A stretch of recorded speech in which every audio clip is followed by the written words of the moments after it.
다큐멘터리 역사를 찾아서 제705편 정난정은 윤원영의 처를 독살했을까. 명종 20년 8월 달에 실록 기사들을 일별하면 왕년의 척신실세 윤원형을 귀양 보내라 하는 내용의 탄핵상 소문이 끝도 없이 이어집니다. 전하, 윤원형을 귀양 보내야 한다고 20일 동안에 무려 80여 번이나 아뢰었사온데 전하께서는 번번이 거절하시는 분부를 내리시고 받아들이지 않겠다는 기색을 드러내 보이시니 이것을 어찌 국가와 종묘 사직을 위한 조처라 할 수 있겠사옵니까?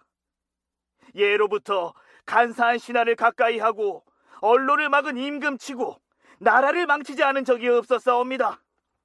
신들이 전하의 치세에 이런 일을 보게 될 줄을 어찌 생각이나 하였겠사옵니까?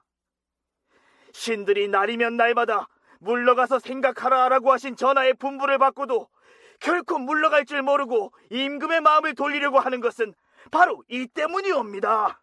주상 전하, 전하께서는 윤원형이 백성들의 토지를 점탈하고 간척지를 광범하게 점령한 뒤 백성을 무단으로 동원하여 부역을 시킨 행위 등이 죄가 되지 않는다고 생각하시옵니까? 노비를 함부로 빼앗아 차지하고 여러 장수들에게 뇌물을 받은 것은 논죄할 것이 못된다고 생각하시옵니까? 추종하는 자들을 여기저기 배치해놓고 끝도 없이 금품을 거두어들인 것은 죄가 안 된다고 생각하시옵니까? 임금이 타는 말에다 첩을 태우고 다닌 죄를 그대로 둘 수 있사옵니까? 첩을 들여보내 수시로 대궐을 드나들게 한 죄를 그대로 둘 수 있사옵니까? 전하, 윤원형에게 유배형을 내리시옵소서. 자, 어떻습니까? 임금을 압박하는 대간의 탄핵 공세가 매섭게 들리지 않습니까? 이러한 탄핵 상소가 20일 동안 무려 80여 차례에 이른다고 했습니다. 결국 명종은 이렇게 명하죠. 윤원영의 관작을 삭탈하고 방귀전리시키도록 하라. 귀양 보내는 것은 윤호하지 않는다.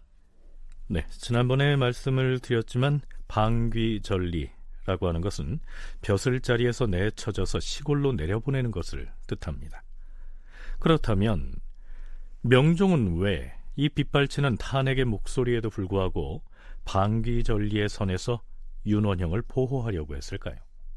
그러니까 명종의 입장에서는 이제 모후가 죽었고 상중인데 그 삼촌인 윤원형을 어머니 상중에 그렇게 뭐 아주 혹형을 한다는 거는 사실 인간적으로 받아들이기는 어려웠던 거고, 그리고 아직 이 당시에 정치적으로 명종이 살인들하고 그 어떤 공감대를 갖고 있지는 않았어요. 그리고 그 살인들의 주장이나 이런 것에 다 동의하지도 않았고, 그래서 현실적으로는 살인들이 막 그런 요구를 했을 때 사실은 그 윤원형을 사형을 시킨다든지 이런 거는 상상할 수 없는 거고, 이제 밀려서 그냥 그 전리방귀 좀 물러나서 좀 있어라 라고 하는 정도로 타협을 하려고 한 거죠. 자, 일단 이렇게 해서 윤원형이 도성에서 쫓겨나는데요. 이 기사 뒤에 첨부된 사관의 논평에 매우 상징적인 내용이 올라 있습니다. 윤원영이 쫓겨나자 백성들이 모두 기뻐하며 춤을 추었다. 그런데 지방의 백성들 중에서 한쪽 팔만 들고서 노래하고 춤추는 자가 있었다. 사람들이 그 까닭을 물었다.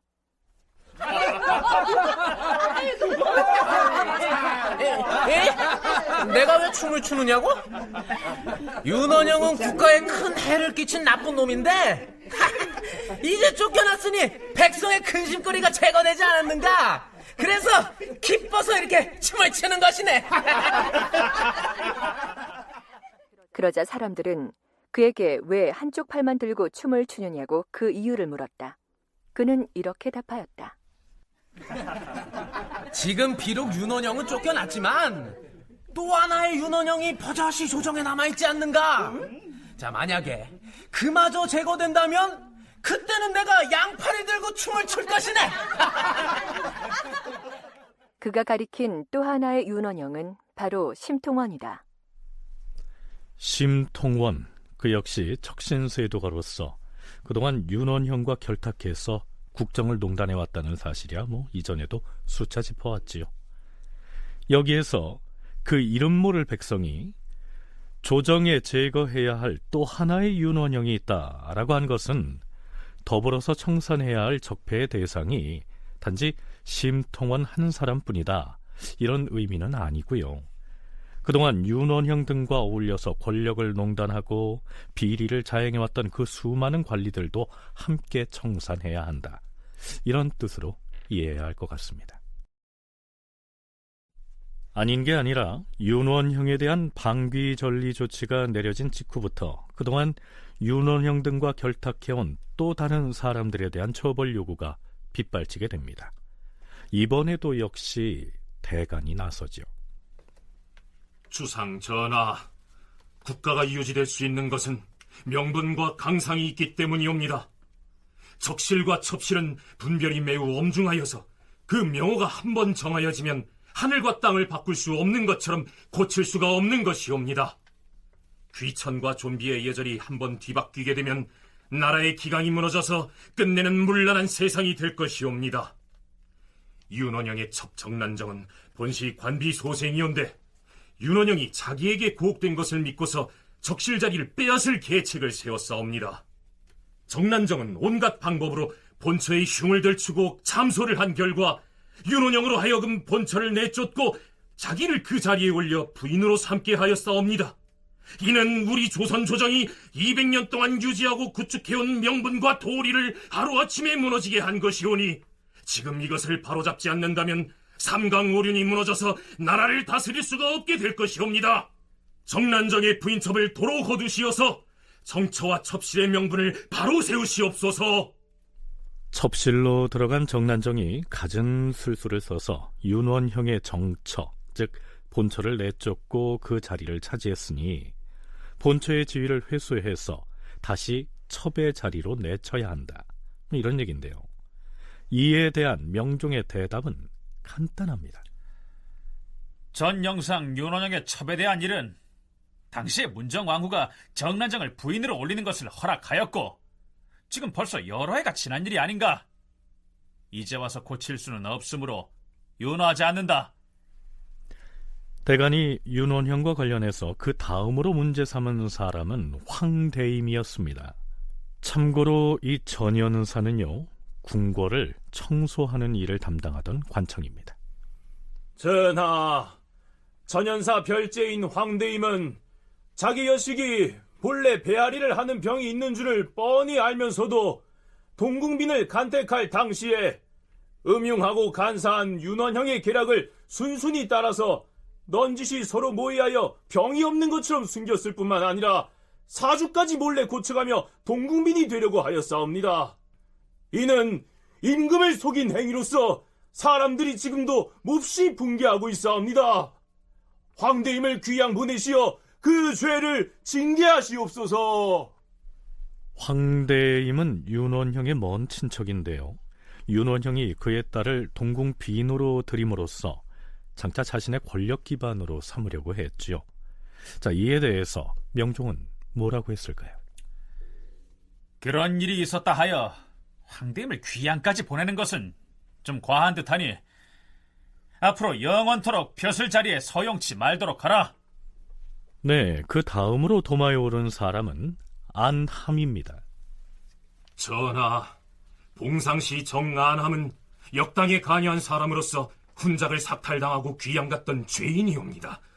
하온데 윤원영과 혼인을 맺어 일가를 이루었고 심지어는 윤원영의 권세에 힘입어 반역의 죄를 씻어버리고 다시 조정의 반열에까지 끼었으니 후일의 폐단을 예방하지 않을 수가 없사옵니다. 안함을 파직시키고 다시 소용하지 마시옵소서. 안함을 파직시키고 장차 서용하지 못하게 하라. 그것은 불가하다. 윤호하지 않는다. 자, 그런데요, 이 대간이 안함을 탄핵하면서 그를 반역죄인으로 규정한 데 대해서 사관은 이렇게 비판하고 있습니다. 안함은 윤원영 집안과 혼인을 맺어 출세를 도모하였으므로 원래 비열한 사람이다. 그러나 대간은 안함의 죄를 논할 때에 어디 핑계를 댈 것이 없어서 역당에 관여하였다고 운운하는가? 어쩌면 그렇게 생각이 모자라는가? 당시의 모든 사람들은 을사사화에 연루되었던 사람의 원통함을 풀어주고 그때 고초를 당했던 사람들에게 은혜를 베풀기를 임금에게 간절히 바랐었는데 대간인 자가 도리어 역당이라고 지목함으로써 안함 한 사람 때문에 여러 현인들이 신원될 길을 막아놓은 터이니 어찌 식자들이 한심스럽게 여기지 않겠는가. 무슨 얘기냐면요.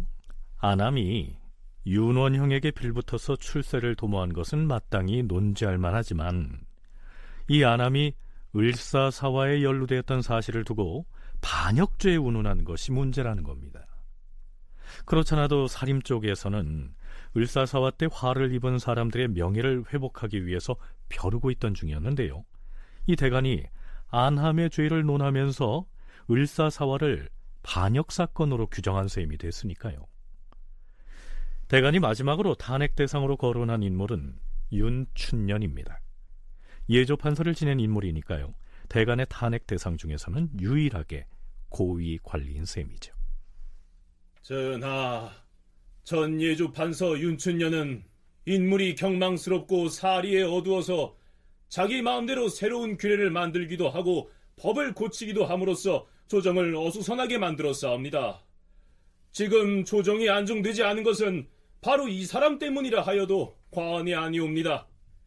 육경의 반열에 있는 자는 당연히 조정의 안정에 힘써야 하는데 경솔한 생각으로 함부로 행동하여 걸핏하면 정치를 문란하게 만들고 무리를 일으켰으니 윤춘년을 파직하시옵소서. 윤춘년은 윤원형의 집안 동생뻘이다.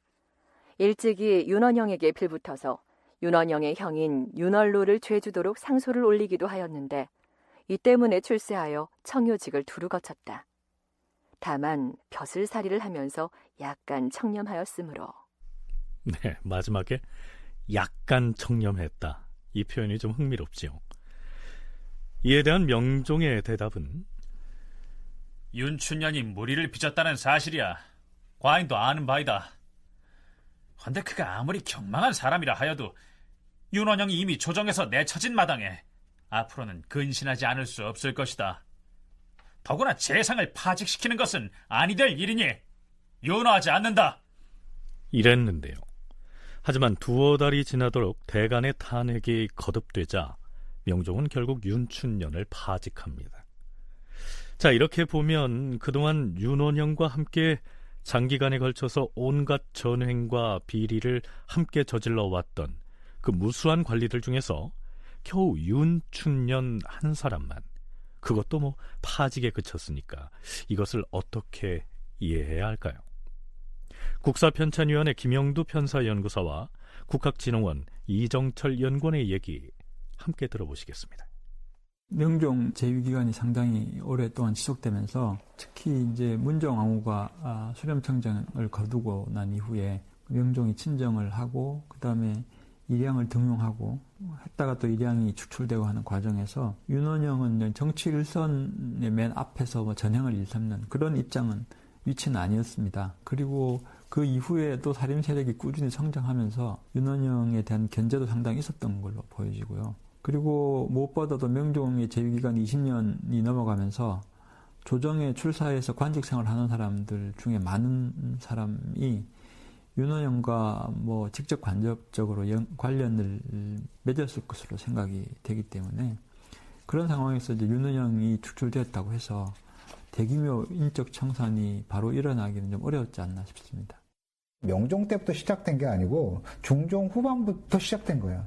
그렇다면 이거는 세대를 넘는 정치적인 흐름이었던 거고, 이거는 그 일시적인 일탈이 아니고 그걸로 평생을 그런 흐름 속에서 살았었던 거죠. 그리고 지금 이제 새로운 목소리를 내는 거는 이제 젊은 사람들이에요. 그러면 조정 대부분이 그렇게 채워져 있는데 젊은 사람들이 아무리 요구가 드세다고 하더라도 그럼 아예 조정 자체를 엎어버려야 돼요. 그건 불가능한 얘기죠.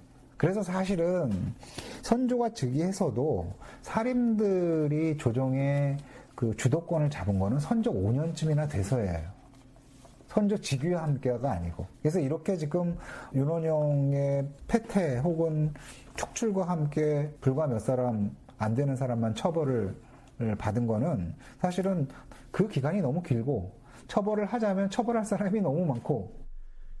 윤원형이 척신으로서 세도 정치를 했던 기간이 워낙 길었고 그 연루된 인물들을 모두 처벌하자면 조정 전체의 판을 거의 뒤엎어야 하는 실정이었던 데 반해서 당시 사림 세력은 아직 기반을 구축하지 못했기 때문에 대대적인 인적 청산을 할 형편이 못됐다.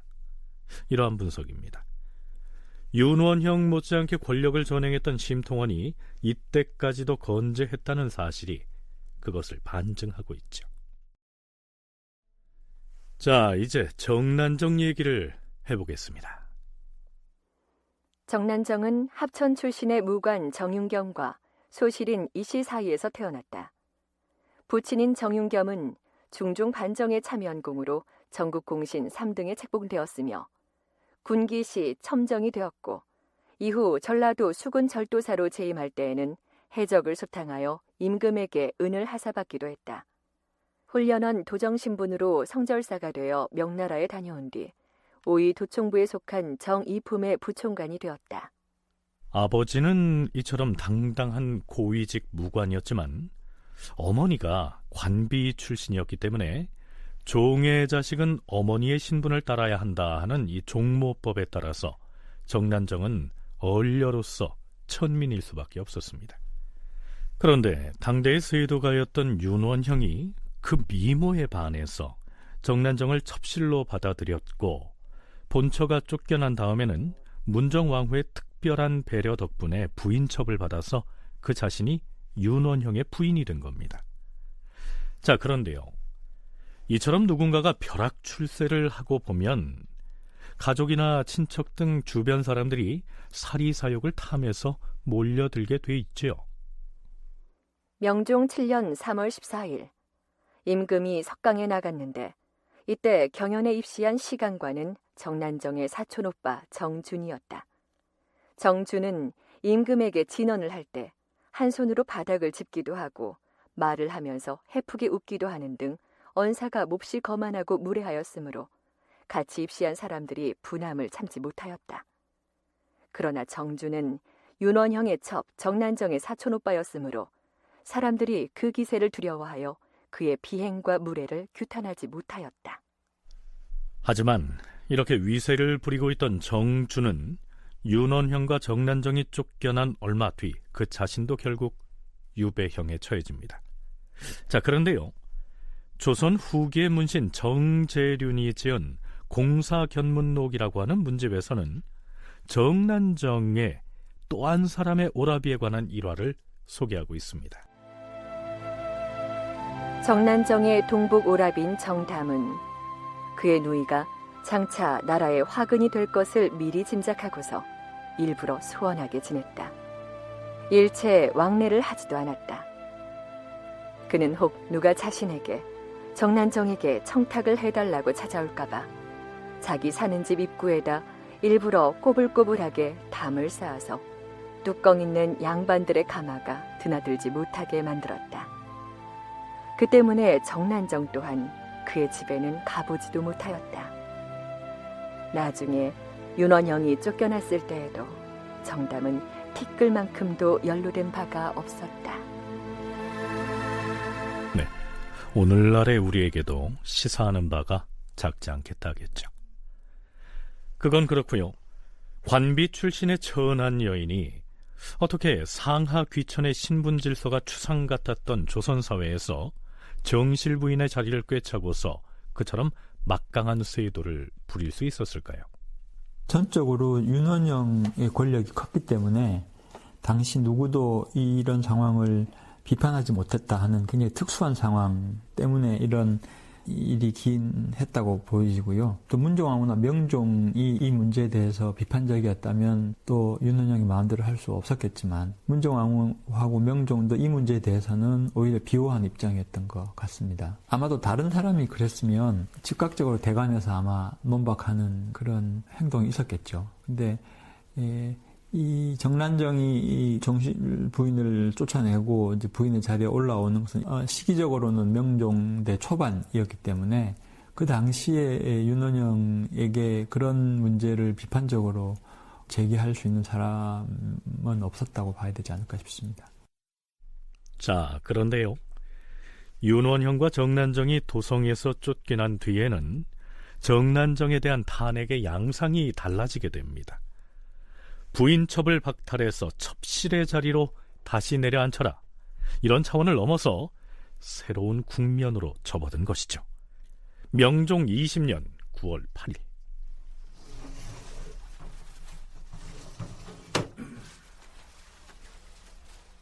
전하, 형조에서 아는 바에 따르면 작고한 형감 김한수의 처 강씨가 형조에 소장을 올렸다 하옵니다. 누구라 하였느냐? 죽은 김한수의 처라 하면 얼마 전에 탄핵을 받아 내쳐진 윤원형의 장모이옵니다. 전 영상의 장모가 무슨 일로 누구를 형조에 고소했다는 말인가? 정난정을 고소한 소장이옵니다. 정난정을 고소하였다? 무슨 혐의로? 승진은 그 소장을 가져와 보라. 예, 전하. 여기. 대체 이미 쫓겨난 정난정을 상대로 무슨 송사를 하겠다고? 정난정을 처벌해달라고 형조의 소장을 제출한 사람은 윤원형의 장모였습니다. 다시 말하자면 윤원형의 본처였던 죽은 김씨의 어머니지요. 정난정이 첩실로 들어가서 그 본처 김씨를 쫓아낸 것인데요. 이 김씨는 쫓겨난 지 얼마 안 돼서 그만 세상을 떠나게 됩니다. 그런데 그의 어머니인 강씨가 딸의 죽음은 정난정과 관련이 있다고 고소를 한 겁니다. 고소장에 적힌 내용은 이렇습니다. 주상 전하, 저의 사위였던 윤원영은 젊었을 때 제 딸 김씨와 결혼하여 여러 해를 부부지간으로 함께 살아왔사옵니다. 하운데 정윤겸의 서녀인 정난정을 첩실로 들인 이후에는 임금님과 대행대비를 속여 제 딸을 내쫓아 싸웁니다.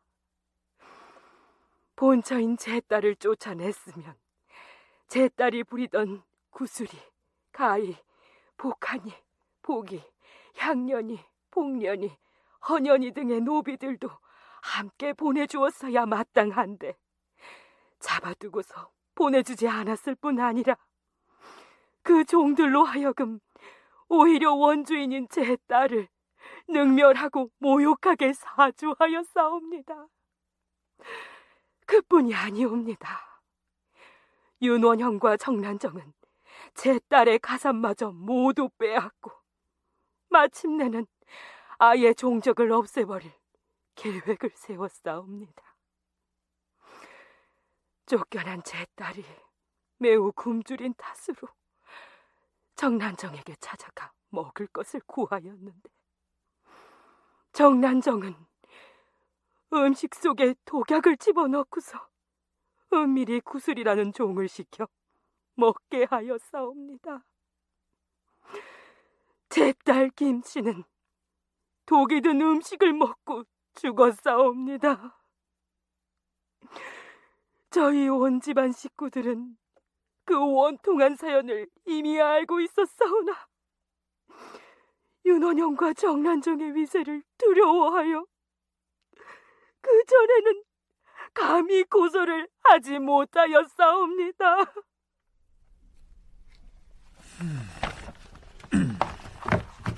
주상 전하, 이는 매우 놀라운 일이옵니다.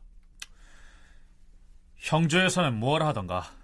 형조 판서가 임의로 처리할 수 없으니 이 일을 의금부로 내려보내는 것이 좋겠다 하였사옵니다.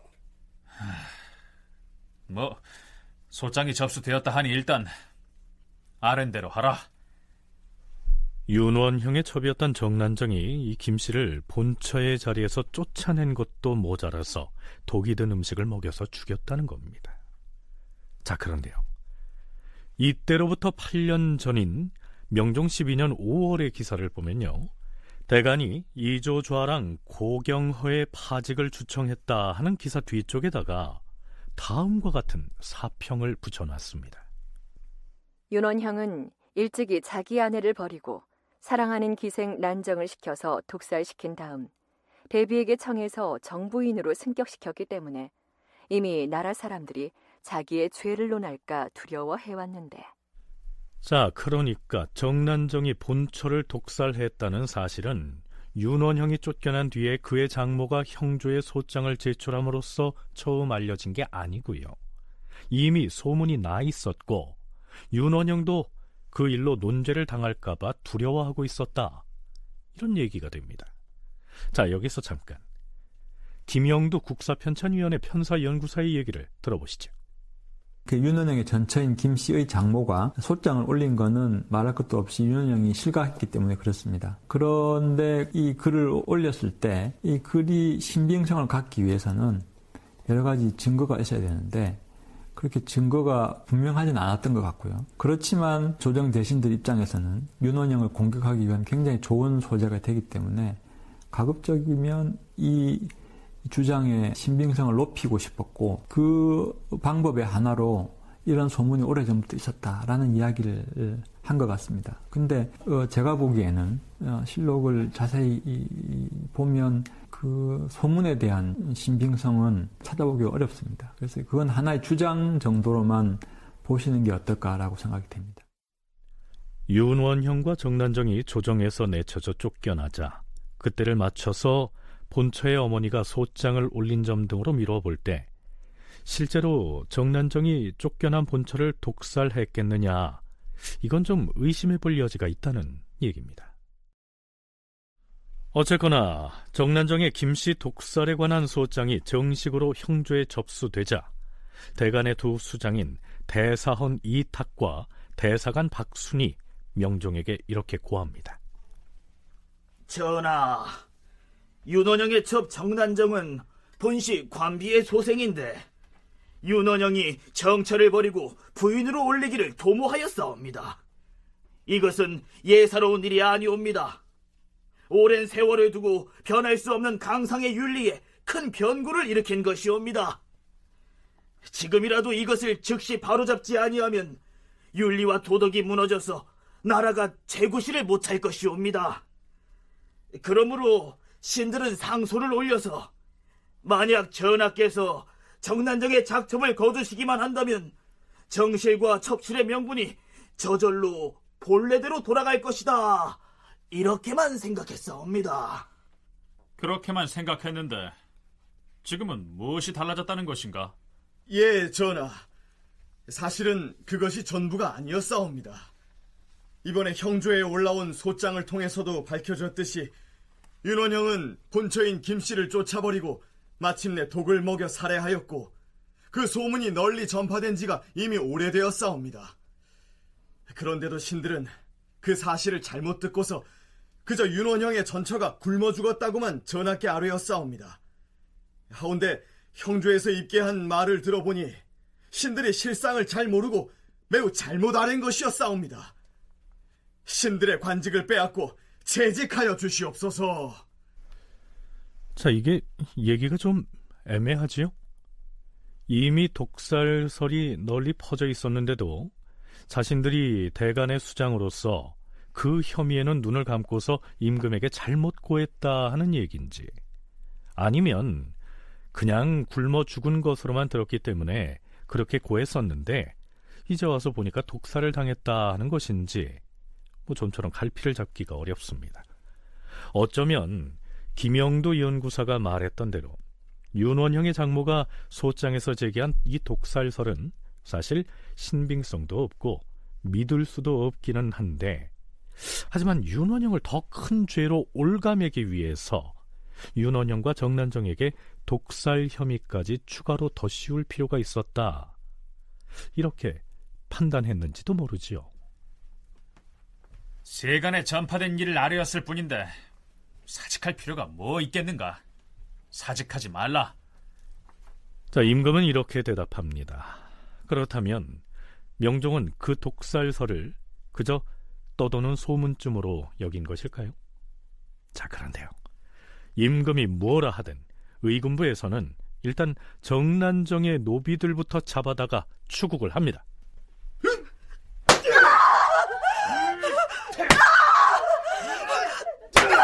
자, 그만! 멈춰라. 이래도 이실직고 하지 못하겠느냐? 나를 모든 시키는 대로 다 말하겠습니다. 누가 시키는 대로 말하라고 하였느냐? 사실대로 토설하지 않느냐? 아니 되겠다. 여보라! 장을 더 쳐라! 예!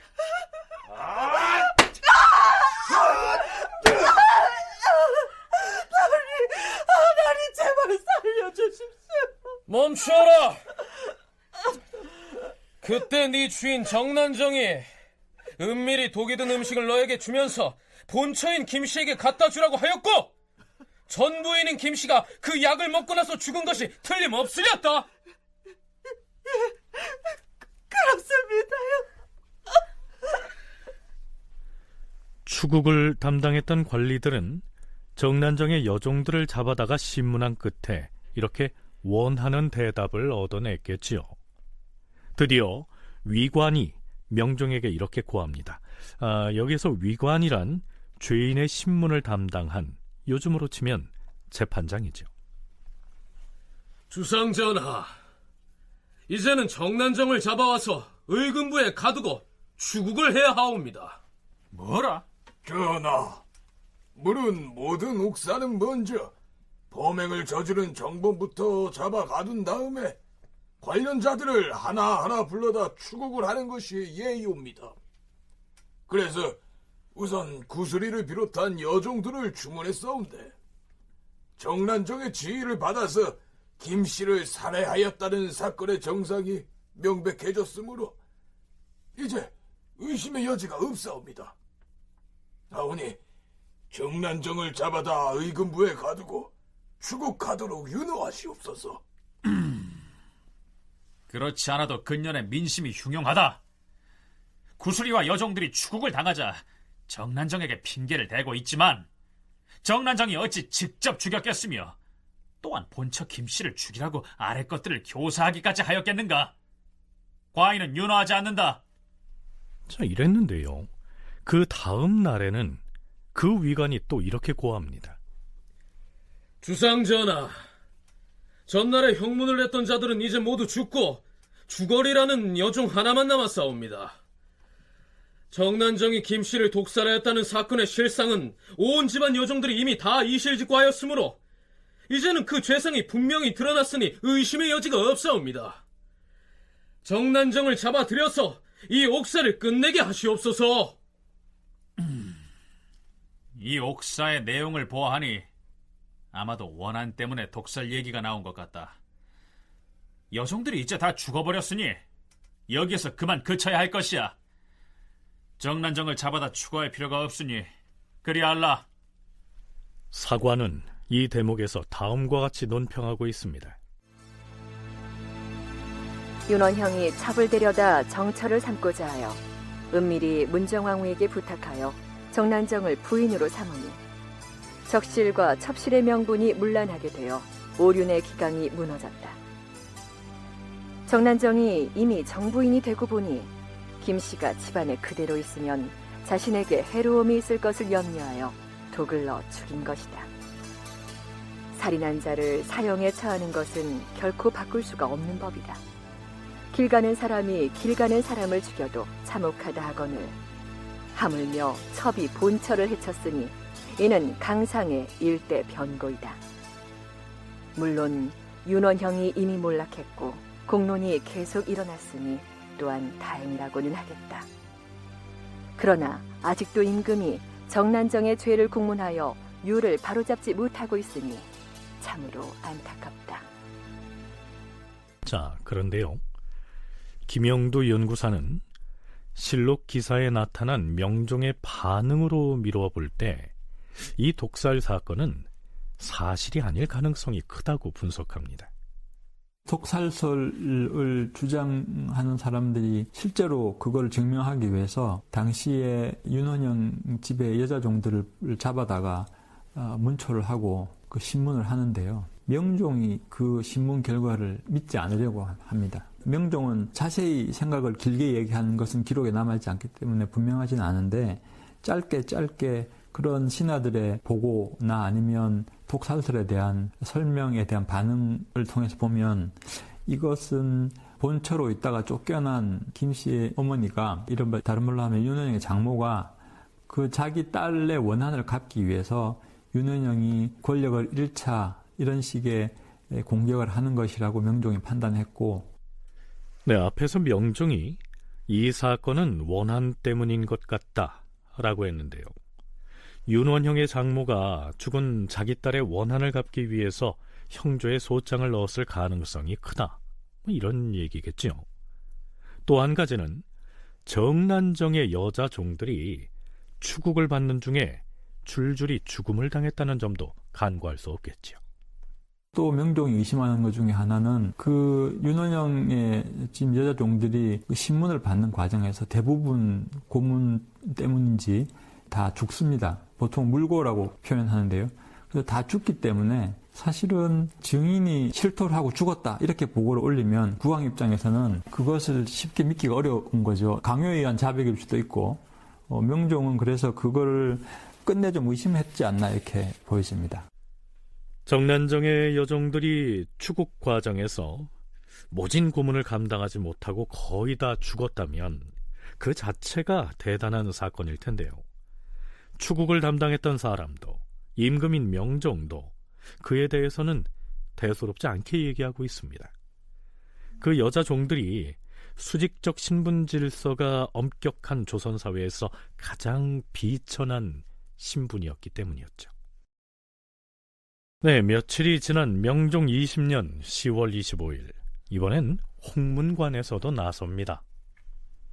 홍문관 직지하게 아뢰옵니다. 지금 정난정이 김씨를 독살한 것에 대해 온 나라에서 통분해하지 않는 사람이 없사옵니다. 정난정이 부리던 종들의 공술 중에 의심할 것이 없다면 이제는 정범을 잡아다 국문하는 것이 사법상 당연한 이치이옵니다. 하온데 대신들이 누차 아뢰어도 윤호하지 아니하시고 사헌부와 사관원에서 번갈아 글을 올려도 따르지 않으시니 참으로 안타깝고 답답하옵니다. 첩의 신분으로 정처를 살해하였다는 것은 강상의 큰 변고이옵니다. 여종들로부터 얻어낸 공술이 혹시 미비하더라도 정범을 신문하지 않을 수 없는 것인데, 하물며 증거가 분명히 드러났는데도 그 정범을 신문하지 않겠다 하시니 어찌 이럴 수가 있사옵니까? 전하, 속히 공론을 따르시어 정난정을 잡아들임으로써 왕법을 바로 세우시옵소서. 윤호하지 않는다 하지 않았는가?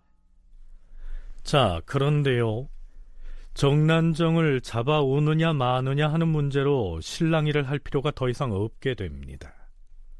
홍문관의 상언이 있고 나서 보름 남짓 지난 명종 20년 11월 13일,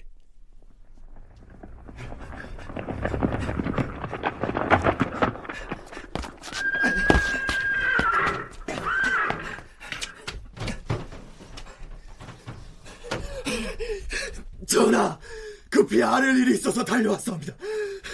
정난정이 죽었사옵니다. 뭐라 하였느냐? 정난정이 죽었다 하였느냐? 그러하옵니다, 전하. 어떻게 죽었느냐? 그 사이에 병이 나서 죽었느냐? 아니옵니다. 스스로 독약을 마시고 자살을 했다 하옵니다.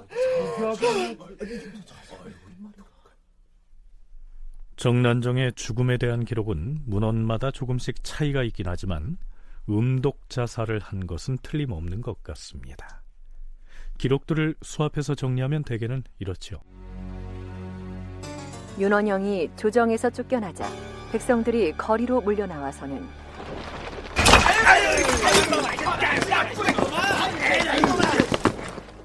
돌을 던지며 꾸짖거나 심지어는 활을 쏘아 죽이려고까지 하였다.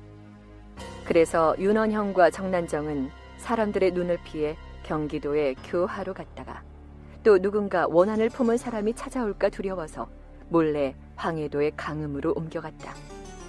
그때 마침 윤원형의 전처 김씨의 모친 강씨가 정난정이 김씨를 독살한 사실을 형조에 고발하였다는 말을 전해 들었다.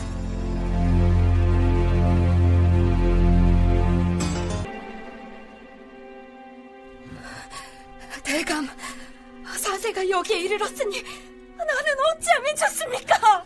너무 두려워 마라. 주상 전하가 차마 우리를 죽이게 하겠느냐? 아니에요, 대감. 내가 부리던 종들이 모두 잡혀가서 죽음을 당하고 있다 하지 않았사옵니까? 만일에 의금부에서 나를 잡으러 오면 그런 불길한 소리는 하지 말라 하지 않았느냐? 의금부에서 잡으러 오면 이대로 잡혀가서 욕되게 죽음을 당하느니 차라리 내 손으로 목숨을 끊고 말 것입니다. 그래서 여기 비상을 구해서 지청하고 다니는 것입니다.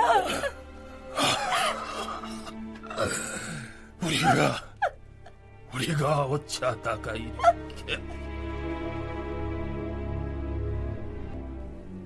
그런데 그때 마침 의금부 도사가 평안도에서 죄 지은 사람을 잡아서 압송해 오다가 강음 근처의 금교역에서 말을 바꾸어 타고 있었다. 이때 하필 그 모습을 윤원형을 따라갔던 종이 발견하고서 불이 나게 달려가 알렸다.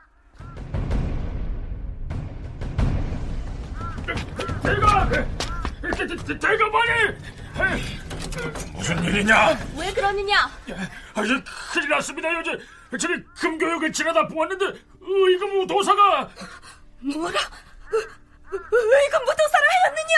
의금부 도사가 어찌 되었다는 것이냐? 지금 의금부 도사가 포졸들을 이끌고 금교역에서 말을 바꿔 타고서... 올 것이 오고야 말았구나.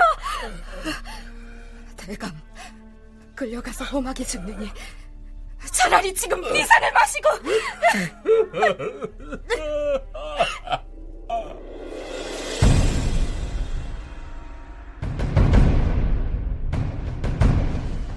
의금부 도사가 금방 당도할 것이라 하니 윤원형은 소리내어 울며 어쩔 줄을 몰라였고 정난정은 지니고 다니던 독약을 마시고 바로 죽었다.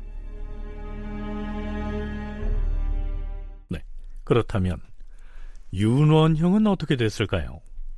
그 역시 황해도 강음에서 자살을 한 것으로 나타나는데요. 정난정과 함께 죽었는지 아니면 시차를 두고 좀 더 뒤에 죽었는지는 조금은 애매합니다. 처음 윤원형은 탄핵을 당하여 재상에서 파면되었는데도 며칠을 도성에 지체하다가 동문을 통하여 교회로 나갔다. 많은 사람들의 분노가 그치지 않고 공론이 더욱 격렬함을 보고는 끝내 회복하기 어려움을 알았다. 그러나 자신의 가산이 흩어질 것을 염려하여서 어둠을 틈타 부인의 행색을 하고 밤중에 교자를 타고 도성에 들어와 자신의 집에 들러서 살펴보기도 하였다. 그 뒤 그의 첩 정난정과 더불어 황해도의 강음에 가서 거처하였는데 정난정의 죽음을 보고 슬퍼하다가 그 역시 목숨을 끊었다. 이렇게 해서 명종 즉위 이후 20여 년 동안이나 척신정치의 상징으로서 온갖 세도를 부렸던 윤원형의 시대가 결국 끝난 것입니다. 승정원은 들으라. 당대 위사공신 윤원형이 강음에서 사망하였다. 군인들을 차출하여 그의 상해를 장지로 호송해 가도록 하라. 기타 장례에 대한 것을 전례에 따라 행하도록 예조와 병조와 경기감사에게 유시하라. 또한 공신으로서 유배지에서 죽은 사람의 전례를 상고하여 아뢰도록 하라.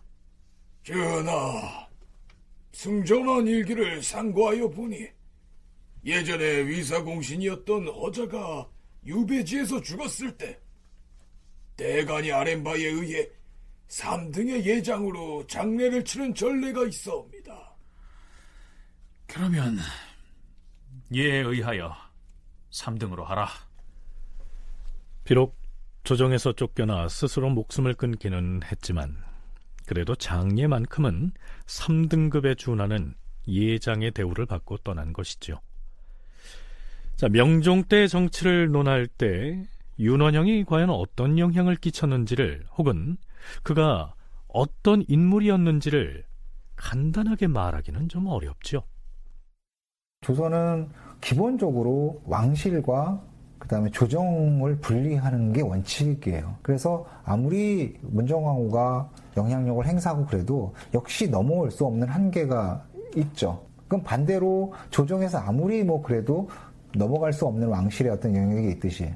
그래서 문정왕후의 입장에서는 사실은 조정을 통제하기 위해서는 가장 오랫동안 가장 허심탄회하게 그 조정 문제를 의논한 사람은 당연히 윤원영이겠죠. 그런 면에서 윤원영은 그 정치적인 어떤 부치문이 있을지 모르겠지만 문정왕후가 살아있는 동안에는 지속적으로 제일 중요한 사람 중에 한 사람인 거는 아마 부인할 수 없을 겁니다. 그리고 동시에 문정왕후가 죽고 나서는 사실은 그 영향력을 동시에 잃은 거고요.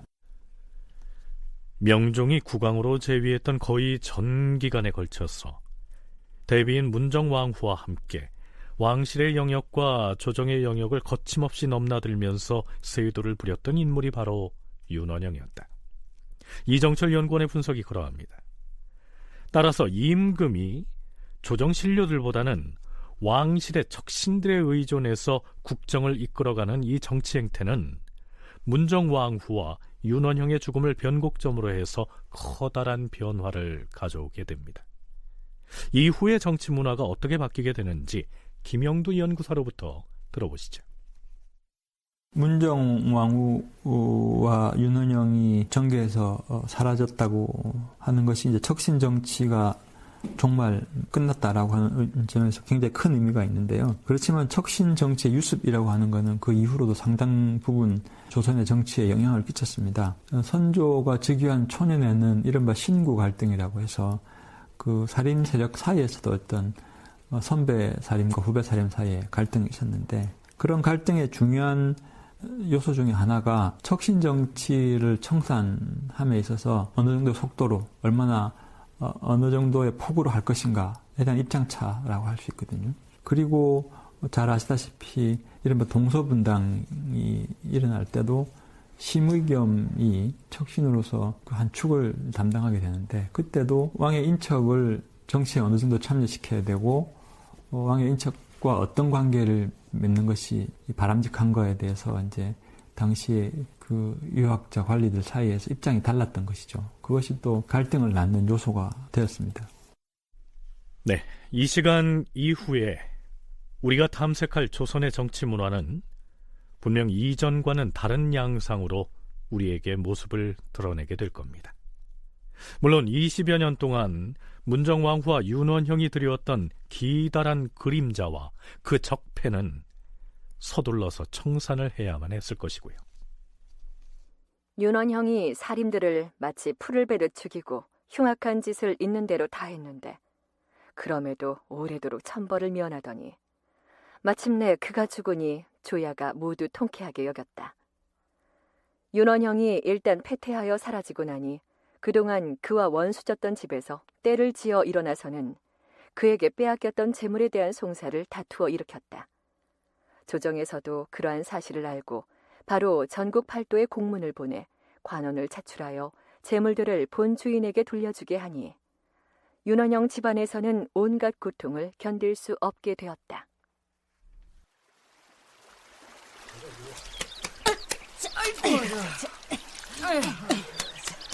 아니, 윤원영이 쫓겨난 마당에 그놈들한테 빌붙어서 온갖 못된 짓 저질렀던 놈들을 그냥 둬서는 안 되는 것 아니요? 아유, 그걸 말이라고 해. 아유, 그것이 문제가 아니라 윤원영이하고 그 무슨 대비인지 뭔지 하는 그 나라 사람들 핑계대고 우리 고 전답을 마구 뺏어간 그놈들부터 혼찌검을 내야 한다니까. 아, 혼찌검을 내자는 것이야 당연지사기는 하지만, 아니 우리가 한양도성으로 쳐 올라간들 윤원영이하고 수십 년 동안 짝짝꿍 해온 놈들이 눈이라도 하나 깜짝하겠어? 아니, 근데 그 우리 집 은자가 하는 말이 이태 전에 빼앗겼던 우리 전답을 찾을 수 있다고 하던데? 아니죠, 한 번 빼앗긴 땅을 무슨 재주로 되찾을 수 있다는 것이오? 그 나라님이 특별히 어명을 내렸대. 응? 윤원영이한테 억울하게 땅을 뺏긴 사람들은 관아에 가서 고소를 하면 다 돌려준다지 뭐야? 아이고, 그래? 아, 잘 됐네. 아이고, 그래. 이런 날이 올 줄 우리가 어떻게 알았겠어?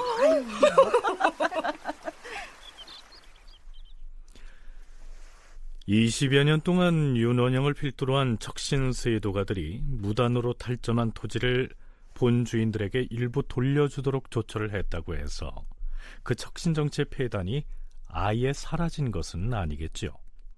하지만 문정왕후와 윤원형으로 상징되는 명종 때의 척신정치의 적폐가 그들이 세상을 떠남으로써 이렇게 서서히 구축되기 시작한 것입니다.